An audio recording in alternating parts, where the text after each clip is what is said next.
Welcome back to the EDM Prodcast. I am your host, Aiden, aka Artsy, and if you're new here, this is a show where we interview people in the world of electronic music production. We'll have artists, producers, and industry experts on, and today we have Ali Story. Now, Marie, also known as Ali Story, is a producer and DJ from Northern Ireland in the tech house space, and she is known for her recent single Smile, which is blown up on Spotify, and combining the songwriting kind of background she's from with the grooviness of tech house that she loves. In this episode, we dive into how she really invested both time and money into her career during lockdown, and when she got laid off from her job at a record label, she really doubled down on music and how it's paid off for her in the long run. As I kind of mentioned, we talk about her release Smile and her other more recent release Higher Love with Maria Mathia, both which are a really nice modern take on that classic piano house sound, and how those opportunities came about by getting signed to Axtone Records, which is Axwell from Swedish House Mafia's label. And we talk about the whole process of getting signed and how you have to kind of be persistent and send your tune to a lot of different labels. She sent her tunes to many different major labels before it was picked up by Axtone, which I found particularly interesting. And if there's one thing you'll learn from this podcast, it's that her story is one of both persistence and collaboration, and that she really went all in on just working with others, improving her own skill sets, and using those resources around her to create a platform for herself. And if you're a producer who's wanting to kind of take things to the next level, her story is great because in many ways she's still experiencing and growing, and it's really cool because a lot of producers can take what she's learned and is continuing to learn and apply it to your own careers and music projects. So it's a great episode. Now, this episode is brought to you by EDM Foundations. EDM Foundations is our flagship course for new producers where you learn how to produce 4 songs across a variety of different genres while learning the fundamentals of electronic music production in a practical way. We've had over 4,500 producers sign up over the years. We've done 3 different versions, and this is basically what we're known for here at EDM Prod. So if you haven't signed up and you're really wanting to nail the fundamentals of electronic music production, head to edmfoundations.com. That's edmfoundations.com. But let's get into the EDM Prodcast with Ali Story.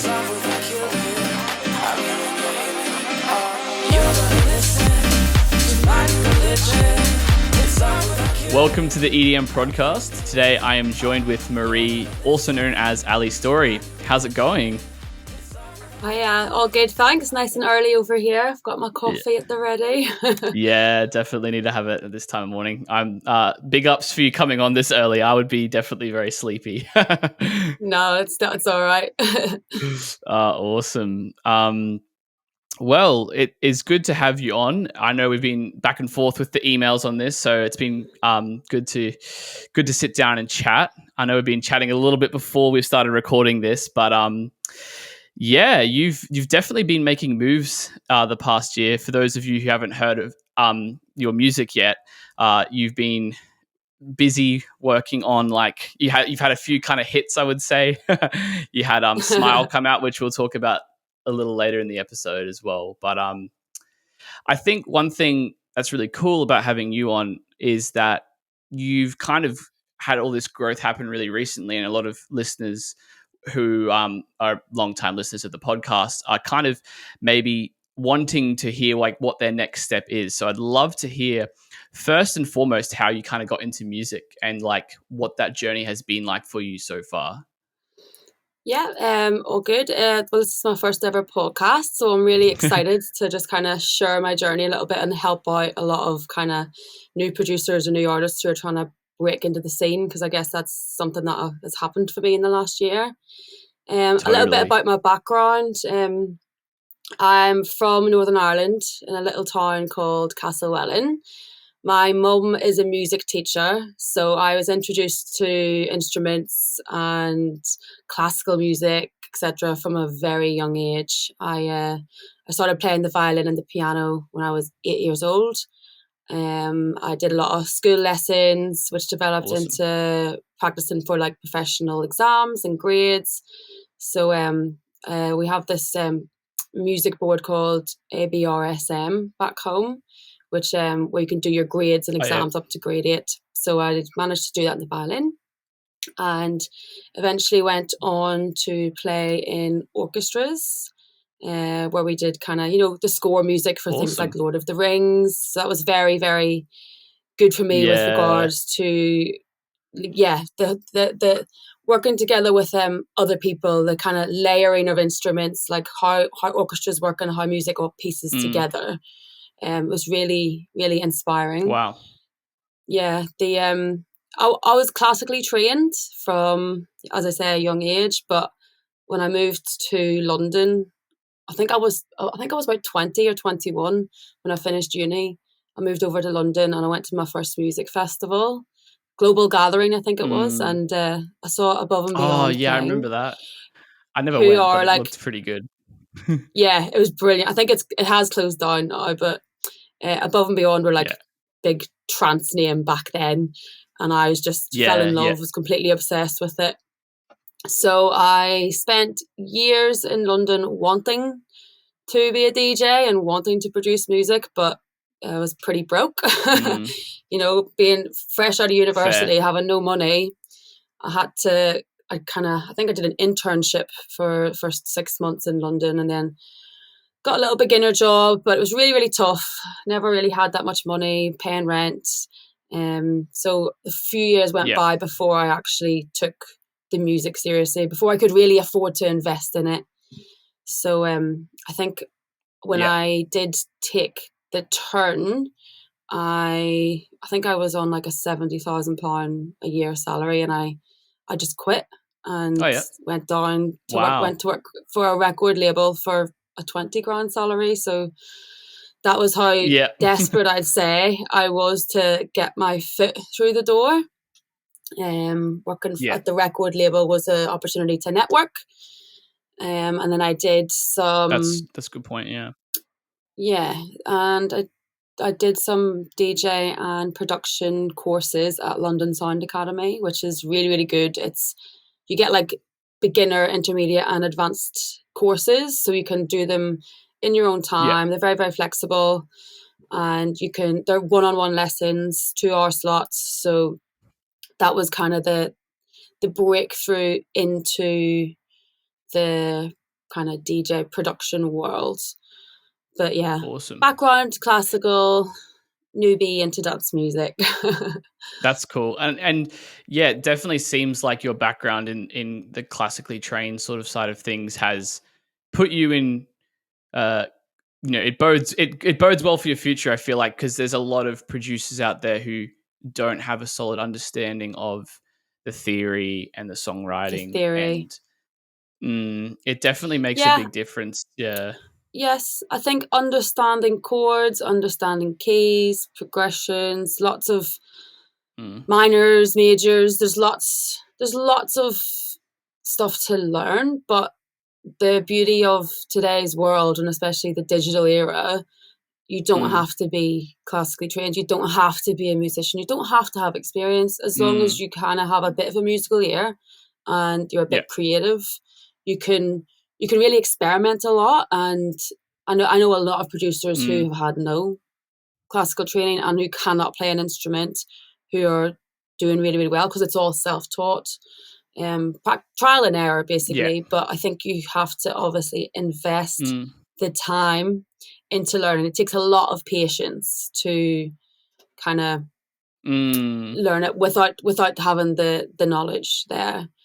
But again, there's YouTube tutorials if you want Totally. to learn simple chords on piano. Like, it's really, really easy to just learn the Mm. basic fundamentals of instruments, piano especially. I think that's the most widely used and easy Mm. accessible instrument for new and upcoming producers. So yeah, I would I 100%. would Yeah. highly recommend just investing a little bit of time or a handful of lessons, just to kind of become familiar Mm. with the foundations of the musical theory, because it will go a long way once you open your Yeah. Ableton or Logic. you have a little bit more of a better understanding to arrangements and whatnot. Totally. Yeah, even if you learn it as you're producing, like I think, yeah, it does help if you do have it beforehand. But I suppose at the same time, it's not a prerequisite. Like you can, if you're worried about, oh, I didn't study violin for 300 years. Why was I going to say 300 years? For like, Felt like that's totally that. possible. Yeah. Well, yeah, definitely. I played trumpet when I was younger. And it Yeah, definitely like, wicked. yeah, definitely. Also, I have that kind of background. But the thing is with trumpet is it's just you can only play one note at a time. So once again, to go back to what you were saying, piano is such a much more versatile instrument. So yeah, if you're gonna start learning Yeah. an instrument now, make it piano. Yeah. Yeah.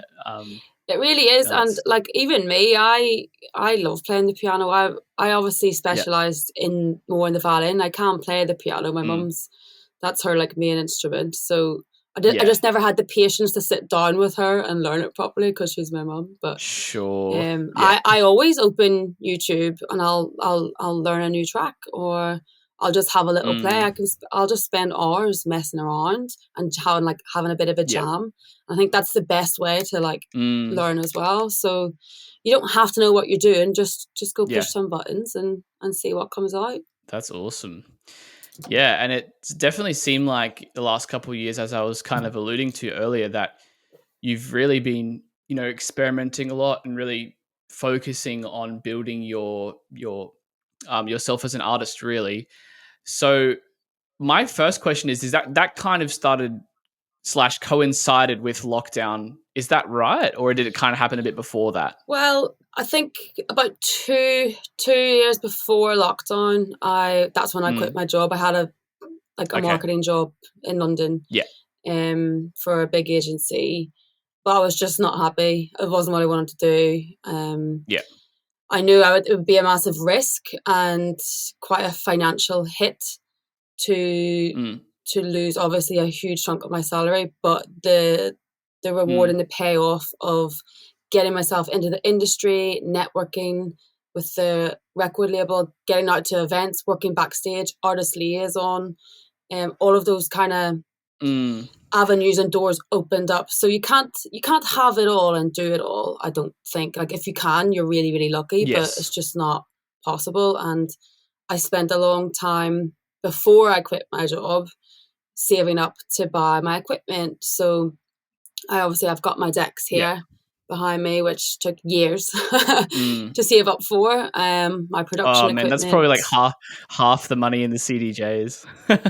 Yeah, it's big money, and all my friends are buying houses and having babies, and I'm literally Yep. just on Gear 4 Music buying instruments and software. So yeah, one or the other, but it takes a long time, and I know a lot of people don't have the money to do this, but you don't have to do Mm, it all at once. Just get one, like if you want to do production, focus on getting your software, and then focus on getting your MIDI mm, keyboard, and then focus on getting your monitors. Like you don't have to do everything at once. But totally. where was I going with this? What was the question again? Back I've totally gone we'll off track. no, it's all good. Don't worry about it, don't worry about it. Yeah, no, I was just kinda seeing, like, so 2 years you kinda quit your before COVID hit, Yes. you quit your Yeah. marketing job, and then you went to work at the label, and then kinda how did Yeah. that, like, morph into, improving your production side of things? Yeah. So I worked at the label, which was great, but I didn't get many opportunities because obviously I Right. was doing the marketing stuff and they wanted me to keep doing that because I was quite good at it. So Sure. the losing my job was probably with lockdown was probably the the door opening for taking the music seriously. I suddenly had all the Awesome. time in the world to sit down in the studio and produce. I had done my lessons at London Sound Academy. Yep. Um, Yeah. so I'd done my courses there, and obviously I'm familiar with the musical theory side of things. So it was just a matter of learning the digital technology and the logic and Yeah. getting familiar with plugins. And it takes time, you just have to sit down and learn it Yeah. all. And I think a lot of people lack patience and kind of want it all very fast, but it just doesn't happen like that. So yeah, lockdown was Yeah. quite a blessing for me. Once I That's kind of awesome. had my hands on once I kind of developed a few tracks, I started focusing then on my social media and putting out some little piano Yeah. videos, putting out some content videos, and kind of showcasing my skills. So I think a lot of people were quite surprised by, because I don't think anyone knew I played the piano Mm. or the violin, or that I was trained in Yeah, that right. way. So that's how I got picked up by a management agency through my social media. So again, it's Awesome. just one of the next steps that you have to take for getting noticed. Really like putting yourself out there. One thing I was going to ask that I found intriguing, like, so you obviously worked in marketing even before the record label stuff, but then you kind of did marketing stuff for the record label, and then obviously lost that job. Do you feel like the marketing experience helped you with the more social media and promotional side of things once you kind of had your music at a certain level? Like, did that help you, or do you think it Yeah. was kind of separate from that?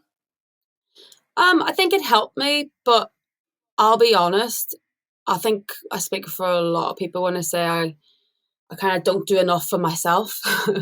Sure. Give me a brand, or give me a manager or a boss, and I'll go 100 mile an hour. But I could be doing a lot more for myself, and my social feeds and my content is just probably a bit of laziness and also time. Sure. I have got a marketing job now, so Yeah.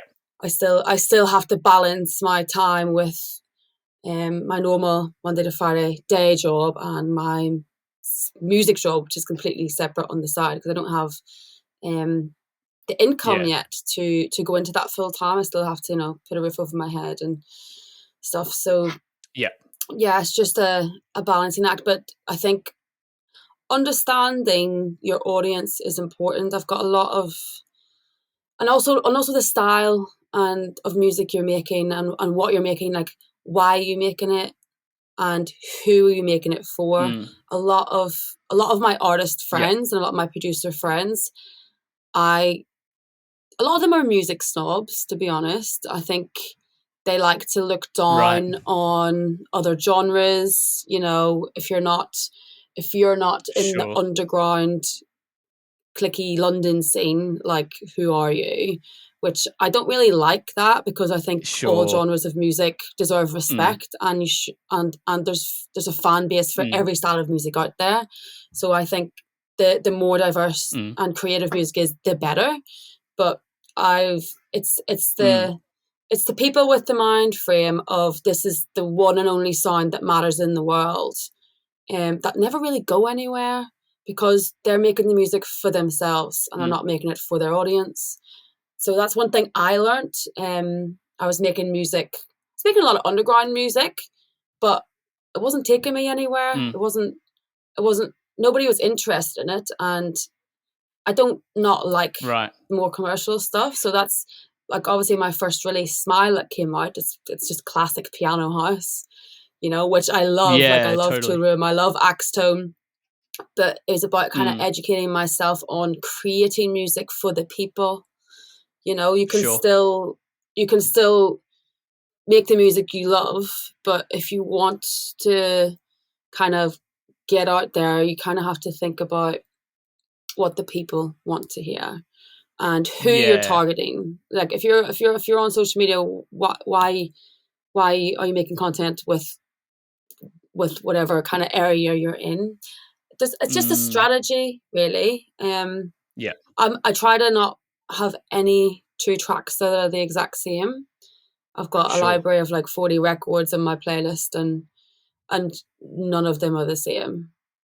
I'd Yeah. say during summertime I've put out my more commercial piano house stuff, but now coming into winter, I'm taking it down a notch, and I'm going to be releasing more underground, um, melodic style music to dance it up a bit. Awesome. So, uh, me as an artist, I'm staying very on the fence, because I understand that you have to kind of tap into the overground market and the underground market, and both bring benefits to you as an artist. Mm. So there's That's um cool.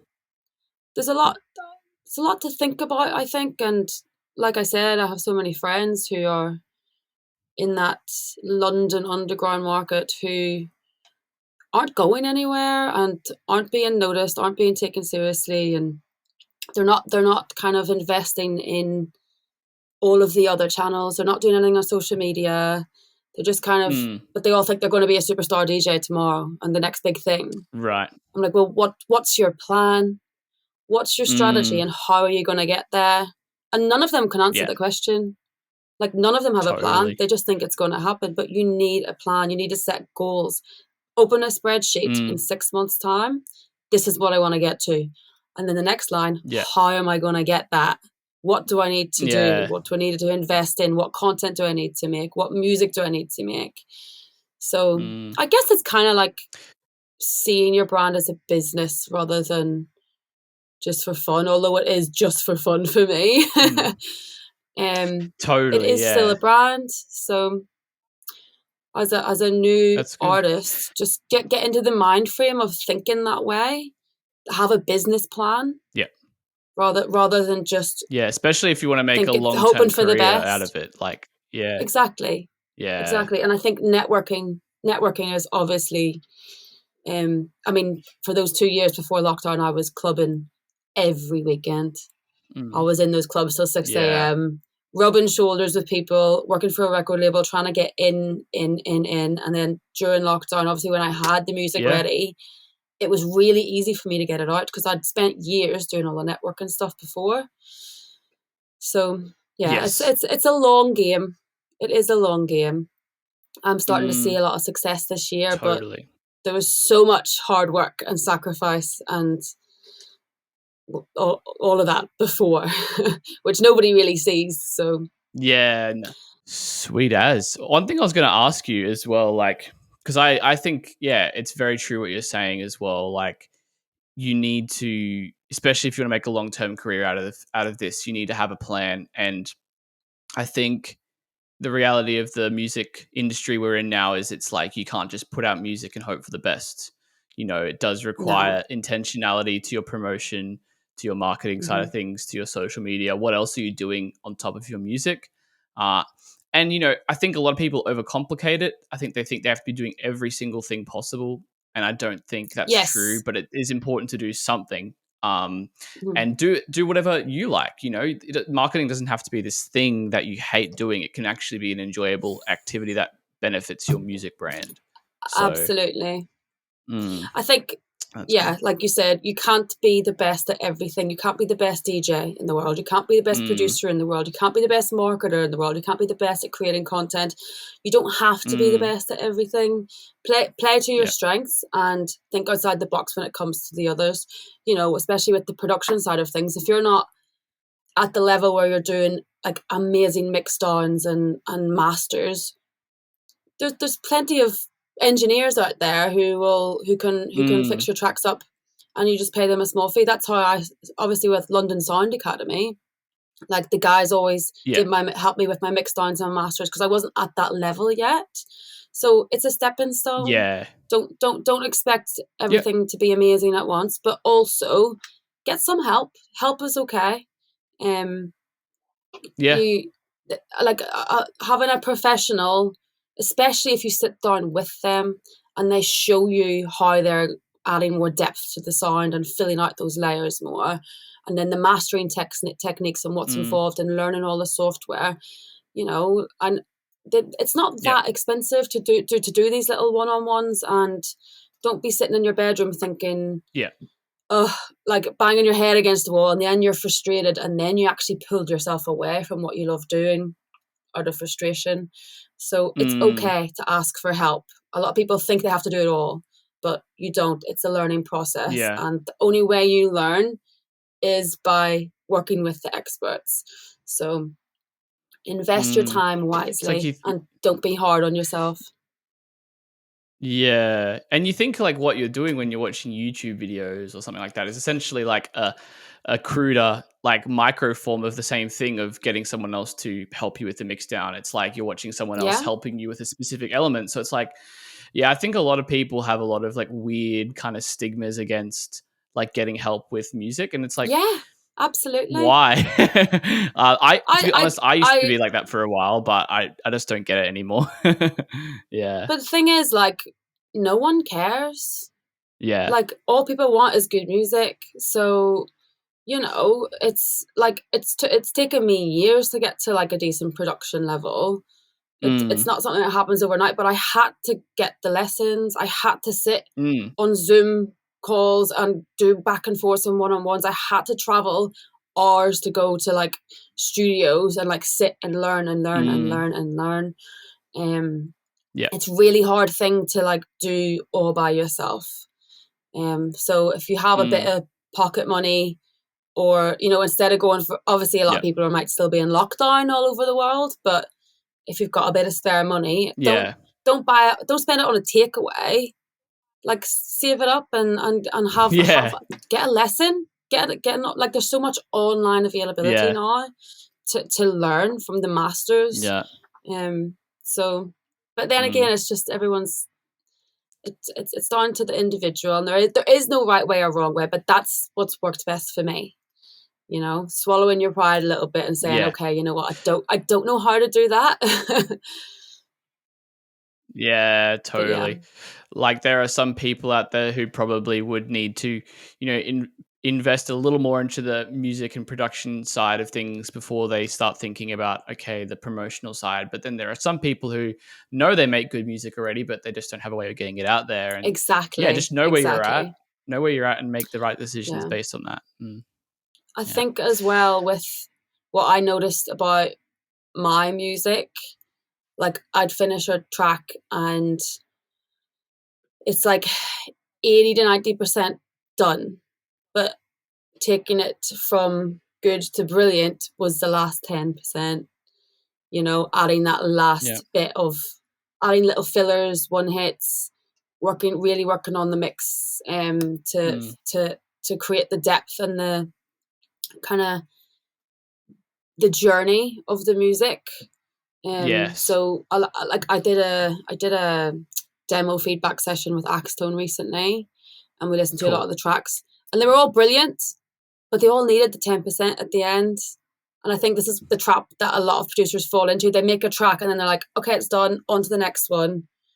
When really, like, if they reopen the project, learn something else, add a bit more, learn how to fill it out. Mm. So that's another tip I say. If you think your Mm. record's done, show it to someone, see what they think. Someone who will be That's honest. You want honest feedback, That's right. Yeah, it's a because good a lot point of as well. people think they're good. If I listened back to the music I was making 3 years ago, like 3 years ago, I thought my music was amazing. And I listen back Mm. now and I'm like, oh my God, it's horrible. Yeah, It just I know sounds the feeling. terrible compared to like Yeah. the level now. But back Mm. then, I thought it was amazing because it was mine. But Mm. and I think a lot of people will be in the same place, and then a year or two from now they'll look back and say like, oh wow, I'm so glad I did more. I'm so glad I invested in more. It's I actually wrote an email for our email list at EDM Prod this morning, and I kind of talked about how most people, especially when they're new, they are extremely critical of their own music, and like Mhm. and as you would be, we're all critical of the things we work on. We're all going to be like, oh, this sucks, or needs to be improved. But a lot of producers also aren't open to feedback. So it's kind of like you need to switch Yes. those around. You need to be less critical of your music, but you need to look to others and let Yeah. them kind of give you what their thoughts are, and that will help you grow somewhere rather than kind of just being That's insular. that's exactly what I mean about Mm. pigeonholing yourself. I see that a Mm. lot. People who Mm. think they know best, and Mm. it's I don't know if I think it's maybe like partly an ego thing for some people, Mm. Yeah. or people, or also a fear of criticism. But it's not a bad criticism. It's positive feedback. It's positive help. Like, take it with open arms. It's Yes. I understand if you've spent like weeks maybe making this record and then you show it to someone, they're like, nah, it's okay, and you're like, oh, you just want to punch them in the face. But but don't like Oh take the yeah. feedback. Like the mental place you need to be in is like, oh my God, why is it not better? What do I need to do to make it better? Tell me more, help me, you Yeah. know? So don't take, it's a mind frame. It's just kind of rewiring your head to look at it positively, not negatively. Yes, that's so true. Um, it's like also a lot of the times it's like if you spent 3 days tweaking a kick drum and you could have sent it to someone else and they would have just said, "Oh, you should use a different one." It's like, well, you save Yes, yourself this whole journey. heartbreaking. I know you said you save yourself this whole journey of like slaving away on something that didn't need to happen as well. So it's like, oh yeah, you're right. The kick drum probably just needs to be replaced. Like Yeah. keep. And it's like sometimes the solution is more simple than what you think it is as well. It just pokes And holes in things. Yeah. and also, just because they say it doesn't mean it's correct. Like it is also Yeah. taste, you know? Sure. So Yes. like get the feedback, but again, if you don't agree with the feedback, that's okay. If you do Mm, agree that it could be better, great, work with them. But if you kind of have your own sound, because everyone has their own tastes, don't they? Like what appeals to one will not appeal to the other. So exactly. a And if bit of someone came up to you balance. and was like, yeah, balance. Exactly. If someone came up to you and was like, "Oh, I don't like the piano sound you used in that tune," it's like, but it's my sound. Like, it's like that's Yeah. part of like what I Yeah. like and my taste. It's like I'm not Yeah. going to go and change that. Like maybe the Yeah. notes I'm using are different. I can change, but I'm not changing the core Mhm. element of what that is. Yeah. Yeah. I think stay true to your sound and what you love, Mm, but get the feedback on improving the sound with regards to your production, your level of production, the depth of mm, the track, the journey of the track, the flavor, the taking it from a mediocre kind of like level to expert. There's yeah. with the like simple things like just compression and EQ, spreading the Mm, sounds more to the left and the right, panning. There's so many little tips and mm, techniques that takes away the harshness and the tinniness. So yeah, yeah. it's never ending really. There's Mm, so much creativity and there's so much to do, and like I'm still learning every day, and I've been doing this for years, and so yep. it's if you love it, just stick at it. Yeah, exactly. One thing I wanted to ask you, kind of talking about your sound as well, is like, yeah, you kind of, from I guess my perspective, incorporate that really cool classic piano house sound with kind of this more modern context. Like you kind of throw like all these cool like magic moments in there with these vocal chops and stuff like that. Hmm. Like, what would you describe your sound as? Like, I'd love to hear from your perspective.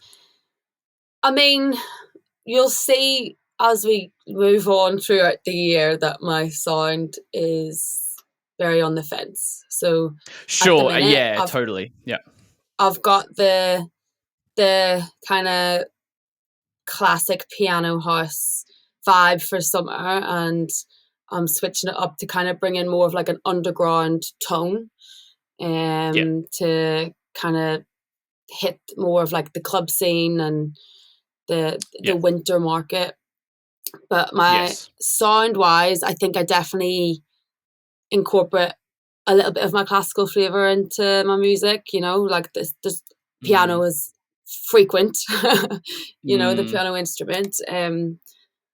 The Yeah, it's everything's different. Like if I could play you my playlist, you'll see what I mean. I Yeah. think I have an Ali Story sound at the minute, but I think a lot of people will be Yeah. surprised that the next stuff that's coming out, and they'll be like, because I think obviously I've only had a handful of records out, and they've all been quite similar.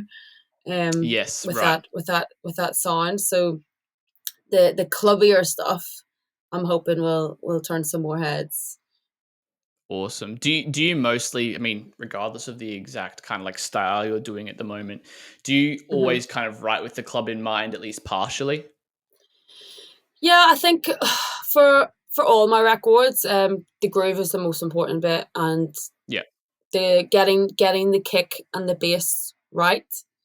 before you move on to the percussion. And since I think that's the most important element for me, I'll always start on my drums. And then build it out from there. With regards to like vocals, I have been experimenting more with like the in sequencer and stuff for chopping them up. And what like I said before, when I finish a record, it's like 80%, but there's lots of little gaps, and I guess the structure is really important of the record. You know, having your intro and teasing sounds in. You know, I don't want to bring everything in at once. I want to kind of gradually build and build and build and build, and then I have like the final 2 minutes of the track that encompasses everything. So yeah, I definitely focus on getting the groove and the drums nailed first. Yeah. Before developing the other areas. Yeah, awesome. I think a lot of, especially like house music producers, it's like the most important fundamental thing.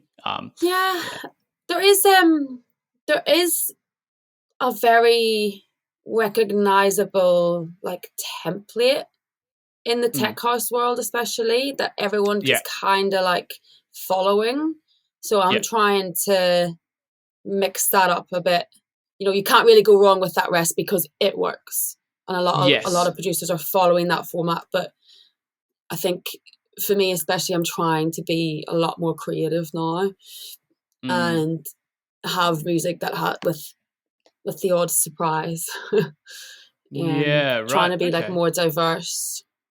Is that like pulling in inspiration from other genres mostly, or is it like just experimenting in the door? Like, yeah, I think it's really hard to be new because I mean it's such a big market, and there's so much music out there. Creating new music, I find like it's hard to really stand out. And like I said, you have the music that the commercial kind of normal style that does really well, it sells, but then how do you stand out? Because everyone's kind of on the same league with regards to like templates. So experimenting, I've been doing a lot of that. I mean, in the last year, my music has come on leaps and bounds, and the stuff I'm bringing out next is completely different to the summer releases I've had out. So awesome. I think putting pressure on yourself to and challenging yourself so you're not a one-trick pony. I think a lot of artists who have had success with one record go into the studio and try and make the same record twice, and then it doesn't do as well, and they're wondering why it doesn't do as well. It's because they've already done it. So one thing I'm trying to do is make every track different. Maybe that's my uniqueness angle, but again, this is just me. There's no right or wrong. No, that's good. I think everyone's sound evolves over time anyway. You like, oh god, yeah. I mean, there's countless examples. Like, there's so many people who just make completely different music to what they first started with, and that's fine. Oh god, yeah. I mean, I was obsessed with trance music for like 5 years. My first DJ lessons, I arrived with a USB full of trance music. And the poor guy teaching me just looked at me and he was like, right, okay. And then I slowly moved towards like house music and tech house music. So it's just enjoy the journey, and you know, who cares if nobody doesn't like your style and your sound. Just focus on getting your production quality high. Yeah. That's it. That is it. And so I want to kind of turn our attention to your track Smile, which is out on Axtone.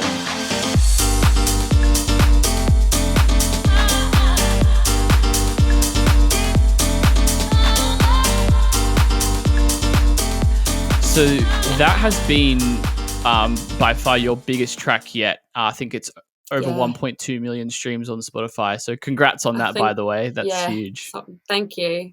I mean, that's my first single, my debut single. So I had some other releases out on compilation albums or collaborations with other artists. So that was my first ever proper single, which was just absolutely insane, to be honest.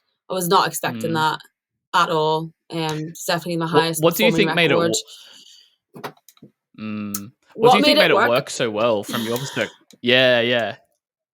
I deliberately to break myself into the market, I've deliberately focused on making more appealable music for mass market. So the more commercial kind of end of the house that's kind of recognizable, that will get on the Spotify playlists and radio basically.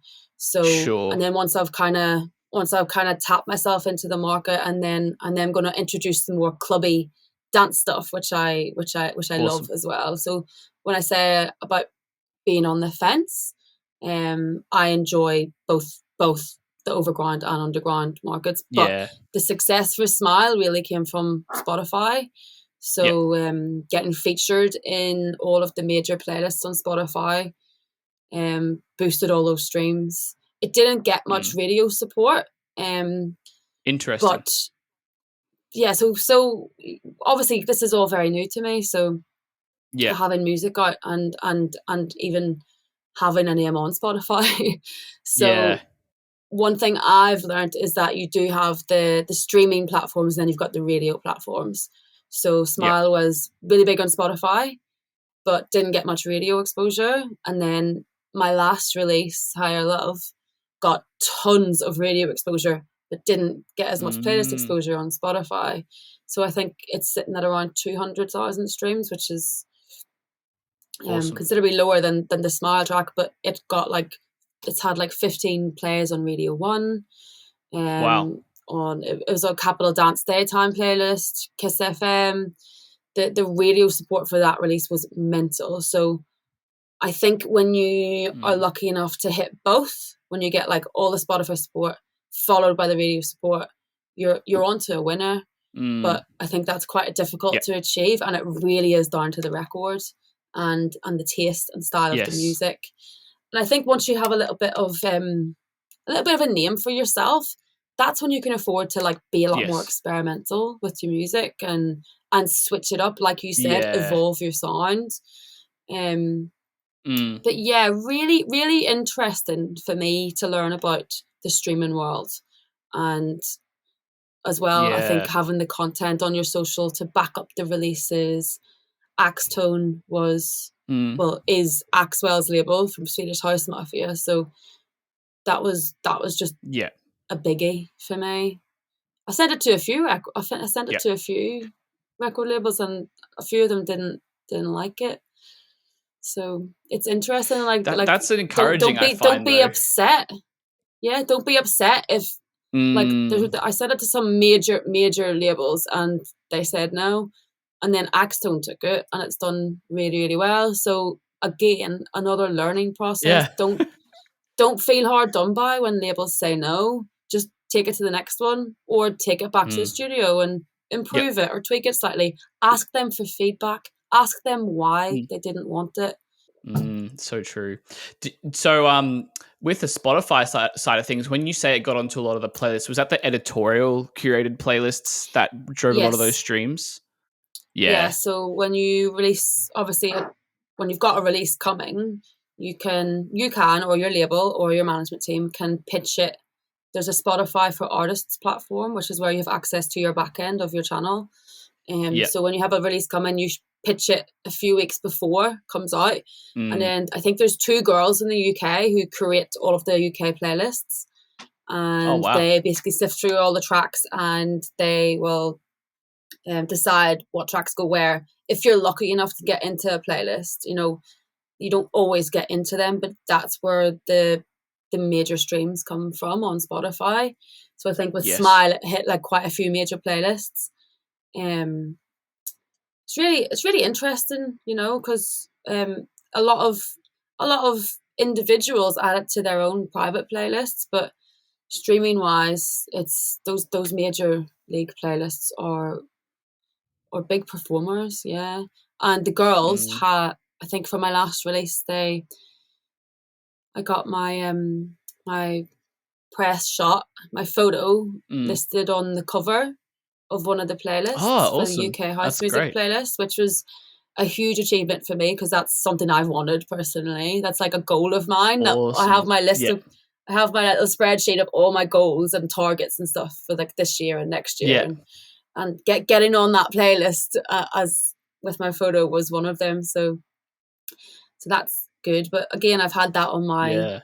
on my goal list for like a year or two. It takes time, you know. Takes time. So, That's it. but then the reward whenever you achieve it, it's great. And then like, right, what's next? What's the next goal? So, Yeah. but yes, Spotify Totally. is a big one. Spotify is a big one. Yeah.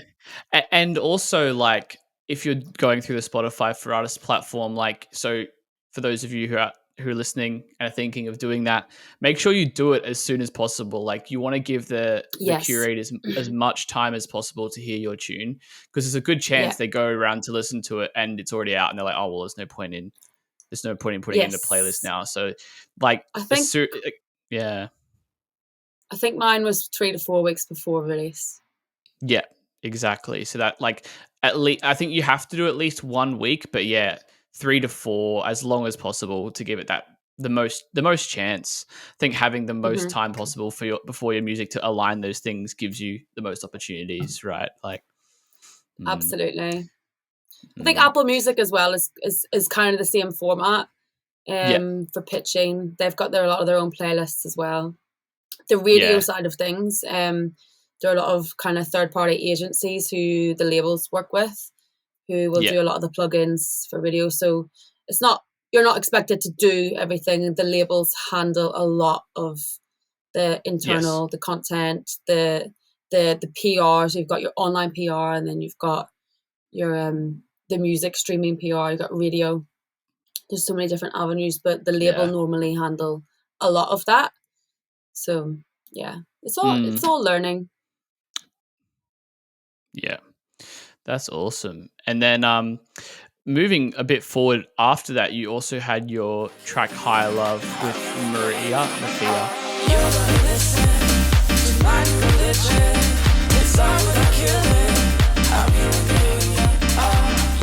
Is that how you pronounce her last name? Yeah. So, I'm glad I got that right. I'm always bad with name pronunciations, but and so obviously that one's working with a vocalist because she did the vocals, right?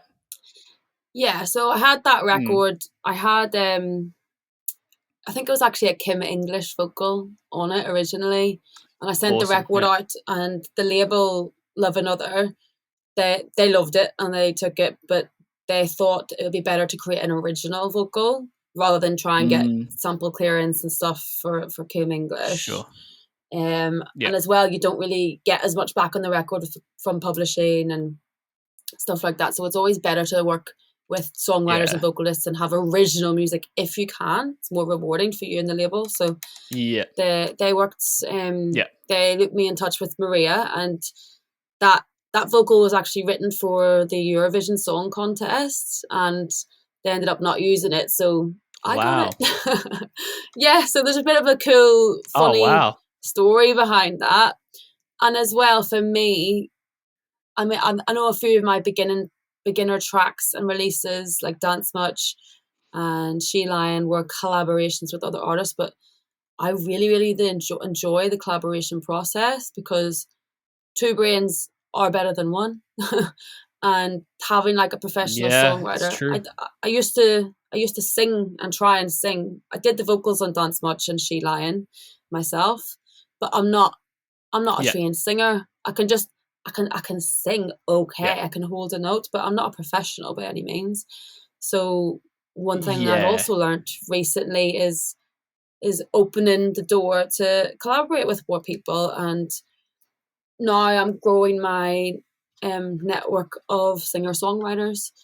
You know, it's so much easier to sit down and make a record when you've got a library of acapellas and good ones, you know. So the Smile record, I've actually been in touch with the Smile. The vocal on Smile is a Splice sample, which a lot of people are quite shocked by. So it's available on Splice. So I'm actually working with that singer directly now to make another record as well. Yeah. So Mm. swings and roundabouts. She heard the Smile track Yeah. and got in touch and said, "That's my vocal. Let's work together." Yeah. So That's cool. really, really interesting. Yeah, it's a cool story. If you want to get a collab opportunity, just use someone's vocal on Splice, and then they'll like your tune, and then you can Yeah, work with them. That's really because as cool. That's really well, cool. those sample packs on Splice, you don't know who the vocalists are. Yeah. Some of them you know, but some of them are just like almost a branded sample pack, and you have no idea who Yeah. the singer is. So Yeah. to be lucky enough to connect on social media, is great. I've just got a whole library of acapellas in yesterday that I have to go through. So I'm That's excited awesome. to check Yeah. those out. Yeah, totally. That's awesome. And then obviously, lastly, you've just the other day had your remix of Lily Mckenzie's "Lovers and Friends." Yeah. Yeah. Do you want to dive into that one a bit and tell us a bit about that one? Yeah, so that's with New State. So I was in touch with them just to like share some demos for signing, and they made me aware of Lily's record, which had come out just a few weeks prior, and they were really wanting to get females supporting females. So Cool. having like another female to kind of add a bit of flavor, and obviously I've done my remix for it. So that was quite a nice project, because that's kind of like just girls for the girls. I think there's a lot more women getting into this industry now, and there's a lot more female producers and female DJs, which is really, really great to see. And you know what? There's a lot of talented girls out there. You know, there's Lily's vocals were just absolutely to die for. Maria, who I worked with in the last one, Abby, who I worked with on Smile. You know, the girls are doing really, really well at the minute. So yeah, I'm all for getting behind and supporting and growing their audiences too. One thing I've noticed is just how supportive all the girls have been, even on social media. There's a lot of awesome. There's none of this, like, you know, the high school behavior of like jealousy, cliquey, bitchy kind of behavior. You just don't get that. Yeah. I just haven't seen that in this industry. Like, the girls really get behind the girls. You know, they're always like commenting on social media, dropping DMs to say like, smashing it, well done, check this person out, sharing knowledge, sharing information. So it's really, really, really refreshing. Awesome. And yeah, that's really, encouraging. really nice to see. Yeah. Mm-hmm. That's so true. I've never seen that kind of behavior like that. Now that you've brought my attention to it, which is cool. Like, you know, it is encouraging to see that it's supported. Yeah, that's so true. Oh, awesome. Well, that's a cool opportunity. In terms of remixing, do you approach a remix different to say how you'd approach original, or is it a fairly similar process? It's fairly similar. Normally, I mean, I just got the vocals for Lily, and built the track around the vocals and built the remix around the vocals, and I tried to keep it with the same. The label really loved Smile and Higher Love, and asked me if I could keep within that kind of style, because it would really complement Lily very well. So I used one of the plugins I love using is Addictive Keys. Which is great keys, which is all different piano sounds, brilliant. Obviously, with me being a piano head, so I've used that on all of my last records, which is one of my go-to plugins. Awesome. But yeah, I think I didn't want to go too unique and creative with the remix. I kind of wanted to still encompass and not take away from her vocal too much. So yeah, but yeah, she loved it, which is great. That's good. Yeah, it's definitely, I listened to both before the podcast, and it's definitely your own take on it, but it still, keeps the original vibe in some ways, which is, I feel like, it's a balancing act with remixes, because you kind of want to, especially like a remix that's already kind of big in its own right. It's kind of like keeping that sense of familiarity, but also incorporating your sound into it. So it's kind of a fun challenge. I don't know if you find that as well. It is fun. Yeah. Like I said, I'm just really enjoying working with new people at the minute. I can take my music to a level, but having another songwriter or some fresh vocals coming in, it's like, oh yes. Yes. It's refreshing. Yeah. Yeah, I just did that actually. I just worked with a vocalist for the first time. I kind of did a similar thing. I did a bit of singing on some of my old tunes, but yeah, working with a professional vocalist is just so nice. It's like it just Well, sounds it's good. flawless. Yeah. Yeah, Like yeah, totally. I do my own vocals with some records just to Yeah, experiment and see how it yeah, sounds, and like if I just yeah. need something to fill it out. But like I'll sing it like 20 times before I'm happy with it. Sure. Yeah, Whereas these professional singers are coming in and they're just flawless, like just yeah. beautiful tone and voices. So yeah, it's That's something awesome. I'm really enjoying at the minute. I think as well I seem to have fallen into a pattern of female vocals on my records. So Yeah. the next one is a male. So Cool. that'd be fun. Nice. Yeah. Yeah, keep it fresh. That's awesome. Um, and yeah, I suppose after the last 3 releases you have, and obviously playing more live shows, hopefully with everything opening back up in the UK, it's always, I mean, there's always a bit of ambiguity there, unfortunately, but what is coming up Mm-hmm. for you the next kind of 0 to 12 months at the moment? So at the moment, for the next 6 months, I'd say I've got back-to-back releases scheduled across a variety of labels, Cool. which are major labels for me. Mm. I've got Awesome. Congrats. my next record is coming out with Atlantic. They're launching a new dance label for dance music, Awesome. which is insane for me. With quite a That's huge awesome. vocal sample from quite a big band from back in the 90s, Yeah. which got cleared. So I'm very excited for that to drop in 2 or 3 weeks time. Armada are Awesome. another one who I've just secured a record Yeah. with. And I have a few more in the pipeline, just waiting to sign off some contracts. But Yeah. the next 6 months release wise, I'm trying to. One thing I don't want to do is lose momentum. So having a record every 6 to Yeah. 8 weeks coming out is a personal Yeah. goal of mine. I Yeah. know obviously some records take more time. You need to let them catch legs and get the exposure on Spotify and radio and stuff. So I think 6 to 8 weeks is a nice time frame for most artists, and most labels actually request a minimum of 6 Yes. before you have anything else coming out, just to allow breathing Yeah. space.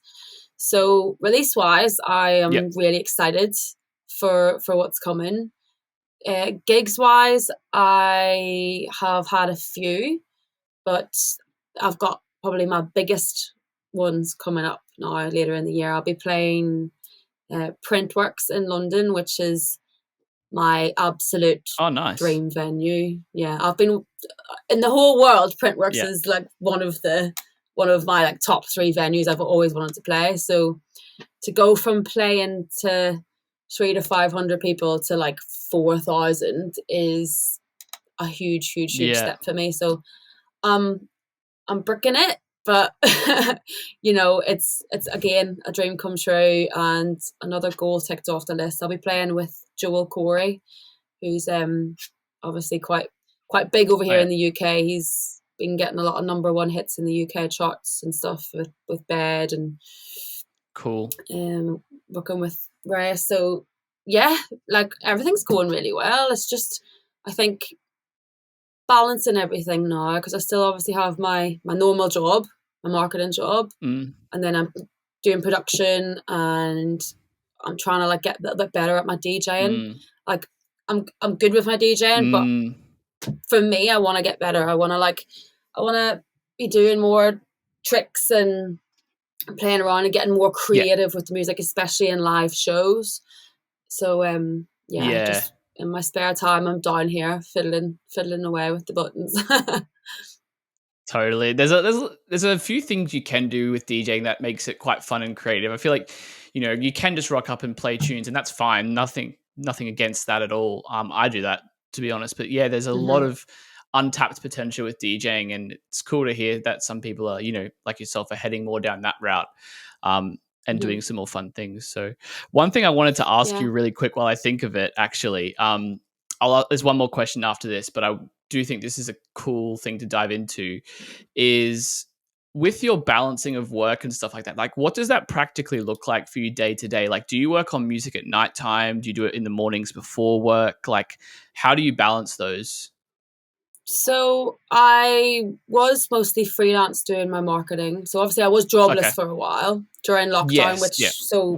so most days I was down here in the studio. This is the basement in my house. So Awesome.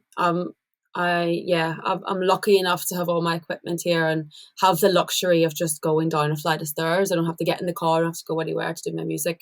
It's all at Cool. home. So during lockdown, I obviously spent a lot of time down here doing tutorials, doing courses, online courses, digital courses, just learning, and working.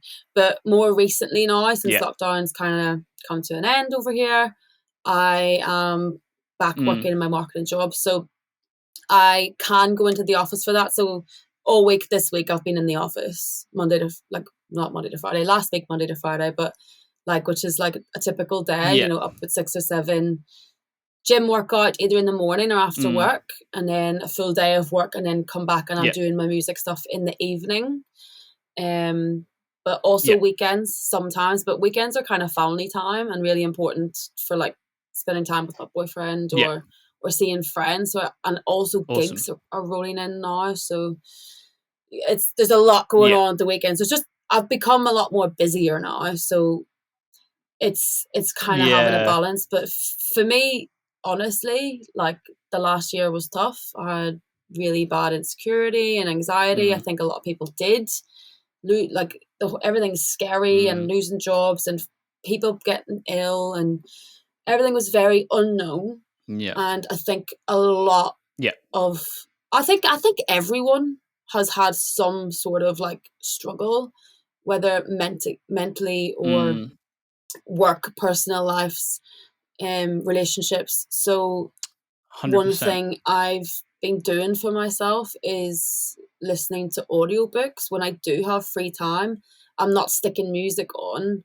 Cool. Like when I'm driving in the car to work, instead of blasting the radio, I'm playing an audiobook on just self-development, on getting in control of this, and just, because it's so easy for your head to get away from you. It's so easy to get down, so easy to get depressed, it's so easy to beat yourself up and be caught in a negative cycle mentally. And I honestly think I speak for everyone.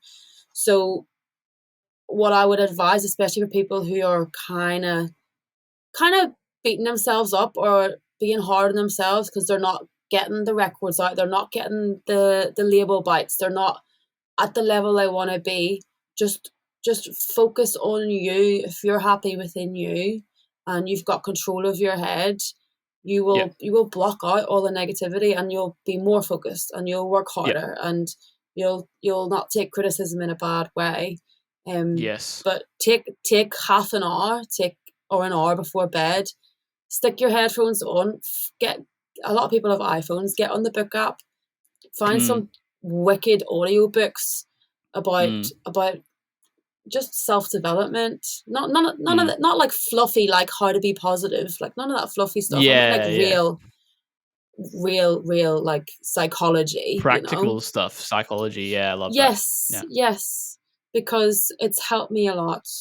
I've had my down times this year, and like I said, I think we all have, but focusing on me and my head has been very, very good for me. That's a good with shout. The balance, like you said, how to balance life with work, with family, relationships. Like you got to look after number one, and that will seep into every other avenue of your life. So that is so true. So that's one thing I'm doing awesome. A lot of. No, it's underrated. I think there's a lot, especially when you're trying to pursue music and stuff like that. There's a lot of stuff to think about, so it's very key to look after yourself. Also, the industry, the industry. There's a lot of not nice people out there, and there's a lot of fakeness and clickiness, and I've been burnt several times already. I've had my music stolen. I've had people tell me, I've had people take my music and not credit me for it, but take it and say, well, we wouldn't put your name on it because you're a nobody. You know, I've had that. It's out there, so expect it. So, but rise above it. Like, take it with a pinch of salt. Not everybody has to like you, and people will probably screw you over at one stage or another. It might not happen now, but it could happen in 2 or 3 years' time. That's the business we're in, and as long as, like I said, keep your head screwed on and don't take knocks and negative people seriously. Just keep working on you. One last question I have, actually. Cool. In terms of like your musical journey and stuff like that. Man, it's gotten really dark here now. I haven't recorded an episode at sunset yet, so now you just get to see the glow of the laptop on my face. It's lovely. I'm gonna like scare sunrise a few people over here. Yeah, you're taking all the sun that I had. Yeah.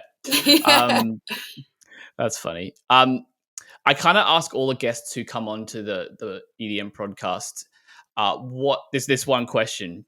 It's kind of a controversial one, but I'd love to hear your thoughts.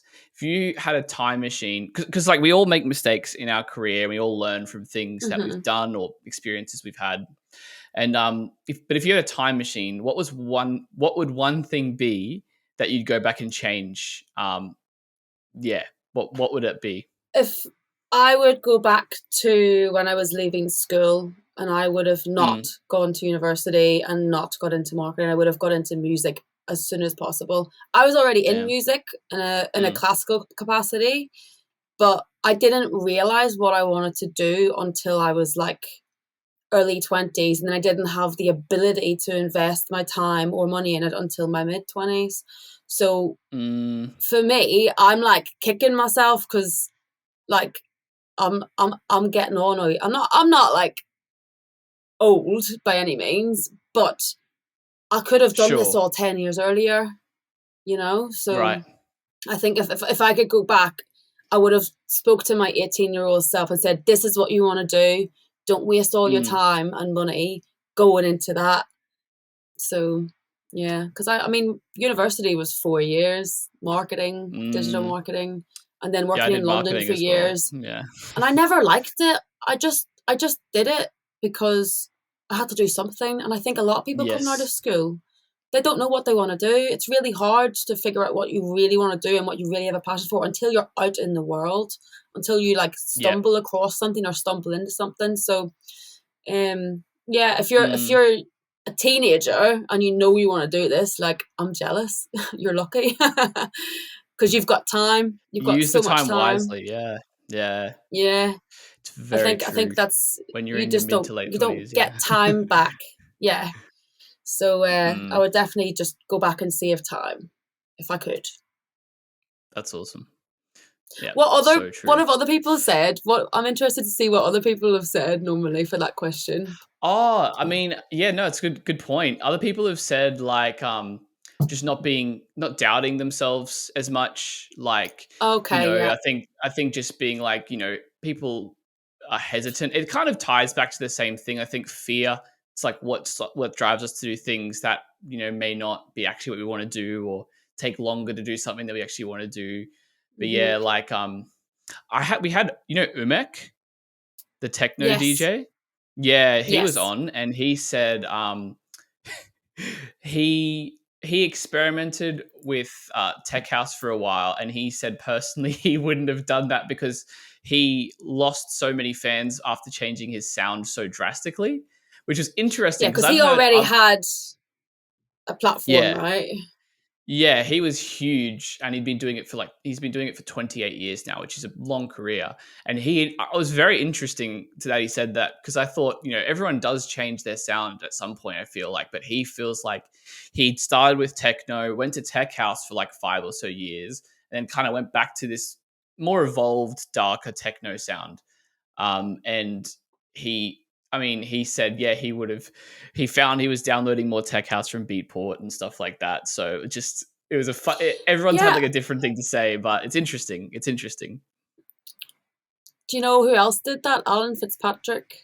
Alan Fitzpatrick techno. And then all of a sudden he was like releasing a massive house record and Defected. I was like, what? Yeah, But yeah. I think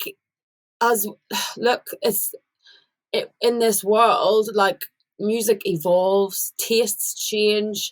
And I think a lot of, especially with lockdown, like there is no club culture at the minute. Like there's like festivals and events and stuff, big things going on, but I think a lot of parties in the UK have flopped. Like clubs aren't filling at capacity, and I think a lot of people believed that as soon as lockdown lifts, everyone's going to be out. But the psychology has changed, and I think a lot of labels that I've been speaking to are saying that it's radio music that's winning at the minute. Like the club music just isn't selling, and I think a lot of artists and DJs are diversifying their sound to try and just fit into that market that's existing right now.